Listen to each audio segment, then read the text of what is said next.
আজকে আমরা কথা বলবো শান্তি দেবী নামের এমন একজন মহিলার, যিনি পুরো পৃথিবীর প্যারাসাইকোলজিস্টদের চিন্তায় ফেলে দিয়েছিলেন। 11 ডিসেম্বর 1926 সালে দিল্লিতে শান্তি দেবীর জন্ম হয়। নিজের বাবা মার আদরে মানুষ এই ছোট্ট মেয়েটি 4 বছর বয়সে নিজের বাবা মাকে জানায় যে এটা তার আসল বাড়ি নয়।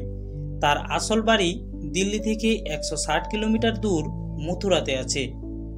4 বছরের মেয়ের মুখে এসব কথা শুনে বাড়ির লোকেরা তার কথা হাসিতে উড়িয়ে দেয়। কিন্তু তারপর শান্তি দেবী যে কথাগুলো বলে সেটা শোনার পর বাড়ির লোকজন সবাই চিন্তায় পড়ে যায়। শান্তি দেবী নিজের আগের জন্মের স্বামী আর বাচ্চার কথা বলেন। সে বলে তার স্বামীর মথুরাতে একটি কাপড়ের দোকান আছে। শুধু তাই নয়, শান্তি দেবী জানায় তার একটা সন্তানও আছে, যাকে জন্ম দেওয়ার ঠিক 10 দিন পর তার মৃত্যু হয়েছিল। বাড়ির লোকজন এসব কথা শুনে অবাক হয়ে একে অপরের দিকে তাকিয়ে থাকে। এক এক করে দিন কাটতে থাকে, আর প্রতিদিন শান্তি দেবী নিজের আগের জন্মের কিছু নতুন কথা বাড়ির লোকদের জানাতে থাকে। সে বলে সে মথুরাতে চৌবে পরিবারের বউ ছিল। কখনো খেতে বসে সে বলতো, আমার মথুরার ঘরে একটা আলাদা রকমের মিষ্টি বানানো হতো, যেটা শুধু চৌবেদের বাড়িতেই তৈরি করানো হতো। আবার কখনো তার মা যখন তাকে জামা কাপড় পরাতো, তখন সে নিজের আগের জন্মের পছন্দের জামা কাপড়ের গল্প বলা শুরু করত। শুধু তাই নয়, মায়ের সাথে গল্প করতে বসে সে নিজের আগের জন্মের স্বামীর চেহারার বর্ণনাও দিত। সে বলতো তার স্বামীর গায়ের রং ছিল ফর্সা, কিন্তু তার গালে একটা কালো দাগ ছিল, আর সে চশমা পরত।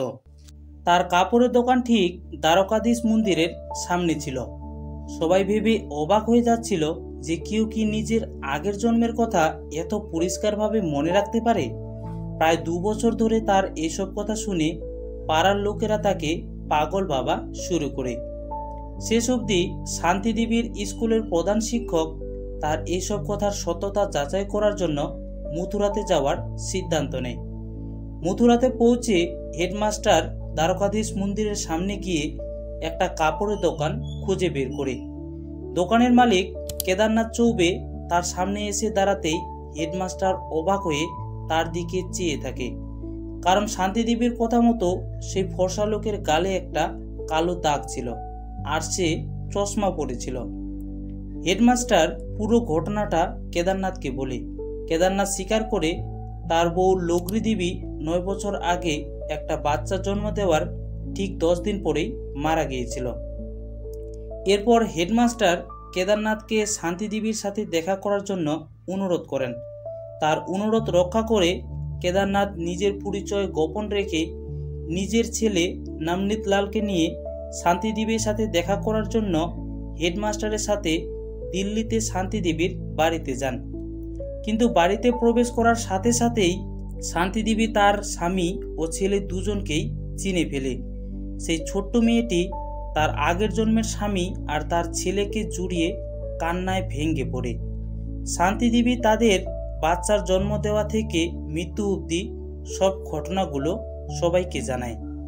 এমনকি তার মৃত্যুর দিন অবধি তার কি কি চিকিৎসা করা হয়েছিল তা সব কিছুই তাদের খুলে বলে। সবাই শুনে অবাক হয়ে যাচ্ছিল যে এত ছোট্ট একটা বাচ্চা এইসব চিকিৎসার নাম আর পদ্ধতি কি করে জানতে পারে। কেদারনাথ সবাইকে অনুরোধ করে যে সে শান্তি দেবীর সাথে একাই কথা বলতে চায়।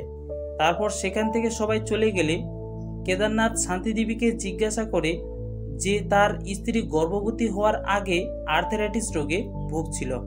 সে ঠিক করে দাঁড়াতে অবধি পারত না, তারপরেও সে গর্ভবতী হলো কি করে।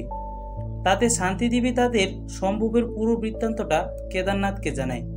তারপর শান্তি দেবী কেদারনাথকে এটাও জিজ্ঞাসা করে যে তিনি দ্বিতীয় বিয়ে কেন করলেন, কারণ আমরা দুজনে মিলে সিদ্ধান্ত নিয়েছিলাম যে আমরা কোনো পরিস্থিতিতেই দ্বিতীয় বিয়ে করব না। এসব কথাগুলো শোনার পর কেদারনাথের পুরোপুরি বিশ্বাস হয়ে যায় যে শান্তি দেবী তার প্রথম বউ লোকরি দেবী। তারপর পুরো ঘটনাটা সারা বিশ্বে আগুনের মতো ছড়িয়ে পড়ে। শান্তি দেবীকে নিয়ে চর্চা তখন দেশ জুড়ে চলছিল। এই চর্চা মহাত্মা গান্ধীর কানে গিয়ে পৌঁছায়। এবং কৌতূহলবশত তিনি শান্তি দেবীর সাথে দেখা করতে তাদের বাড়িতে আসে।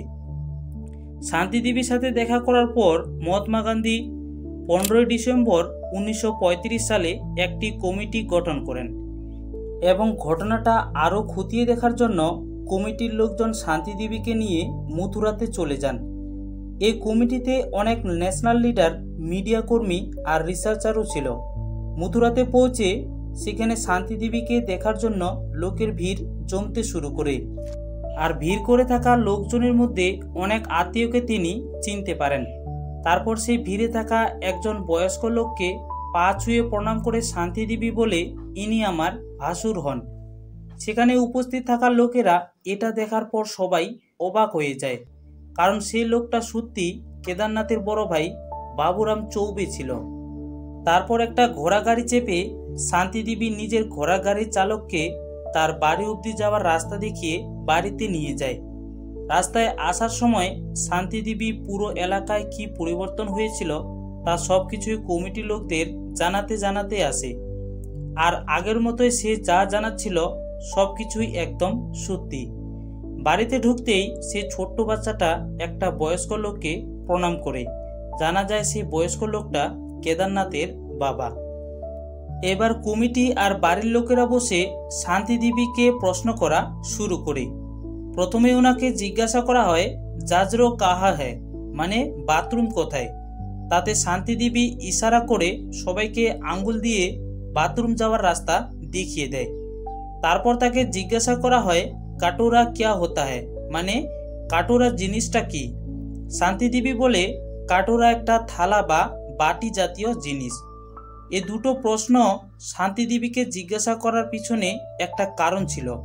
কারণটা ছিল যে এই দুটো কথা, জাজরো আর কাটোরা, শুধু একমাত্র মথুরাতে চৌবে পরিবারগুলিতেই ব্যবহার করা হতো।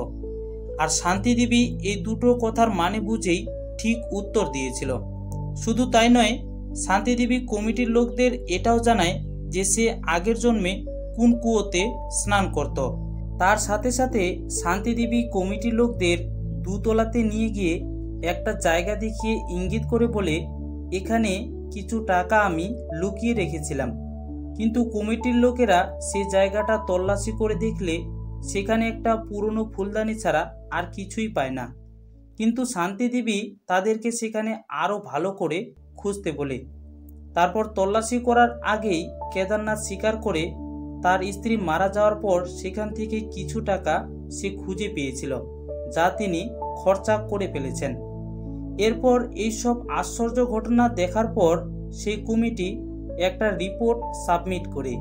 সেখানে তারা স্বীকার করে যে লুগরি দেবী মারা যাওয়ার পরে তিনি আবার শান্তি দেবী হয়ে পুনর্জন্ম নিয়েছে।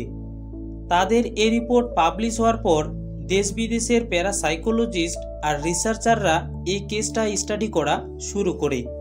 প্রায় 100-রও বেশি রিপোর্ট পাবলিশ হয়, আর 90% রিপোর্টই এই ঘটনার একটা আশ্চর্যজনক সত্য ঘটনা বলে মেনে নিয়েছে। তো বন্ধুরা, আজকের এই গল্পটা আপনাদের ভালো লেগে থাকলে অবশ্যই ভিডিওতে লাইক দিয়ে যাবেন আর আপনাদের সুন্দর একটা মন্তব্য জানিয়ে যাবেন।